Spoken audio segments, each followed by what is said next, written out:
Кога за последно ползва освежител за уста? Преди няколко часа. Добре, според теб в какви ситуации трябва да се използва освежител за уста? При всякакви ситуации. Като излизаш навън, като ходиш на работа, като се срещаш с хора, навсякъде. Това е едно от първите впечатления, които прави на хората, как миришеш и как ухажеш. А ето това е най-бруталният освежител за уста, Бруте, т.е. спрей. Искаш да ти пръсна 5 пъти от него в устата. И Това звучи притеснително. Надявам и се... ако успееш да си задържиш устата затворена в рамките на 10 секунди, печелиш един спрей от нас. Добре. Готов ли си? Да. Искам да ти кажа, че той е на 98% органичен, на 100% без алкохол и 100% без абсолютно никаква захар и една торба билки има вътре в него.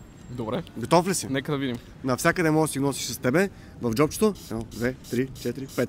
Поеми си дълбок въздух. Усещаш ли как ти отпуши носа? Да, може да говориш вече, да. Как ми отпуши носа ли? Да, усетих. Добре. Как би описал чувството от Бруте в една дума? Готино, освежаващо. Добре.